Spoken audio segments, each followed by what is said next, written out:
নমস্কার বন্ধুরা, আজকে আমি একটা নতুন আলুর চিপস নিয়ে এলাম। তো কিভাবে বানাচ্ছি আমি বলছি। একটা বড় আলু নিলাম, কয়েকটা নিয়ে বটিতে পাতলা পাতলা করে কাটলাম। যেটা যত পাতলা হবে তত ভালো। আমি ছুরি দিয়ে কাটতে ভালো পারি না।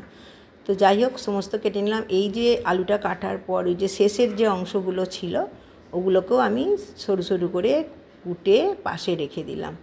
এইবার ওগুলোকে ধুয়ে গ্যাসে গরম জল ফোটাতে হলো, ফুটিয়ে হলুদ আর নুন দিলাম, দিয়ে একটু টকবক করে ফুটবে, তারপর আলুগুলো দিয়ে 1 মিনিটও লাগবে না।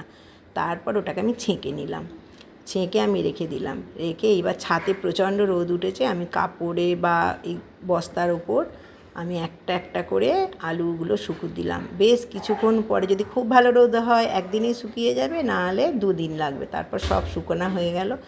হয়ে যাবার পর আমি অন্য একদিন গরম কড়াতে তেল দিয়ে আমি একটা একটা করে পাঁপড় ভেজে নিলাম। আর দারুণ খেতে হয়, আপনারা বানিয়ে খেয়ে দেখবেন। এইবার সমস্ত পাঁপড়গুলোকে ভেজে নিলাম। এবার যেগুলো ছোট ছোট চিড়ে চিড়ে করে কুটেছিলাম ওগুলোকেও ভাজলাম। এগুলো রেখে স্টোর করাও যায়, অনেক দিন থাকে, যেহেতু হলুদ দেওয়া আছে খারাপ হবে না।